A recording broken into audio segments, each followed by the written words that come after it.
Hello folks, here's a quick boss guide for the Iniquitous Baptist. He is located in the third area of the Sumeri Desert, and the closest teleport is the one south of him. Then head east and enter a cavern right below, and just follow that all the way until the end. This boss has 3 secret achievements, and I'll go through all 3 of those first, then talk about the boss patterns. And this run is semi-long, so you could also place a portable teleporter here to save some time in case you want to do this boss over and over again for his materials. The gimmick or special thing about this boss is that he controls the 4 main elements: Pyro, Hydro, Cryo, and Electro. To make this fight easy, you want your team to have 2 or 3 different elements that can counter these, and on screen we'll show you what's good against each of these 4 elements.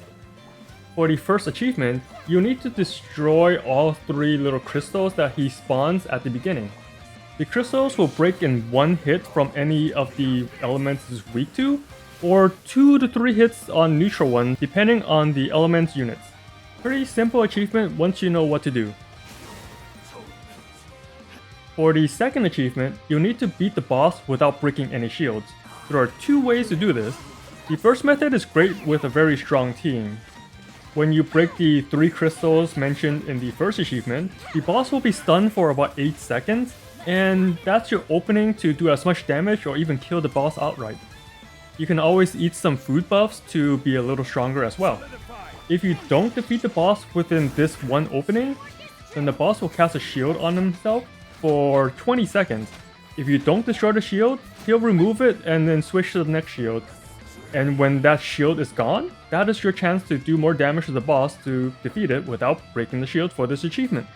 And the third achievement will come naturally as you kill the boss. You just need to defeat the boss with all the element combinations, and he changes combinations every day, so you'll get this eventually. Alright, now let's go over all his attacks and what's special about this boss. Before you even start the fight, there'll be 3 swirling elements, so you'll know exactly what elements this boss have, so you can pick a team to counter it before starting the fight. And if you can break all 3 before they explode, you get a nice opening to damage the boss. Once he gets up, he'll put an elemental shield on himself that you need to break to weaken him again for another opening. This shield is actually pretty weak. Hitting the shield with its weakness element twice is enough to break it, except for Electro. Here is me just showcasing how quick it is to break his shield, as well as how much time he'll need before putting up his next shield. If you have the right elements on your team, this fight is super easy. If you do not destroy a shield because you don't have the proper elements on your team, or you're trying to get that second achievement, then he will do some new attacks when he's shielded. Each shield element has 2 to 3 attacks. Let's start with Cryo. He does a chain of elemental slashes, which is pretty easy to dodge if you're far away, and he actually has this attack for most of the elements. If you are close to him, then he'll curl up into an ice ball then explode.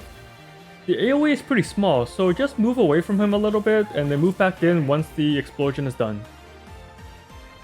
He can also shoot 4 ice spears that launches in front of him. There's almost no tracking here, so just move to the side or behind him and continue attacking. For Hydro, he has those same slashes again, but he shoots it less than the Cryo version. He also summons 4 water balls that has pretty good tracking, and you need to dash in order to outrun it. Just walking will most likely get you hit. The Pyro version has a similar attack. Instead of 4 water balls, it's 4 fireballs, and those don't have tracking, so you can just walk around that instead of dashing. He can also erupt the ground underneath you, so when the ground beneath your feet starts glowing, dash away. And finally, for Electro, instead of the slashes, he shoots 2 lightning spears. When you see him throw it from his hand, dodge to avoid it. He also has a lightning beam that comes out very quickly. The indicator to dodge this one is when you see his hand shine. Once it sparkles, dash and you'll avoid the beam. And lastly, he'll shoot 3 electro balls, which doesn't have much homing, just run to the side to avoid that as well. And that's pretty much it for all the attacks on this boss. If you have the elements to counter him, this is one of the easiest bosses there is. And I'm not gonna do a kill video this time since I technically did one for the second achievement. So I'll just end the video here. Thanks for dropping by, hope this helps when he eventually gets added to the Spiral Abyss, And as always, have fun out there, traveler.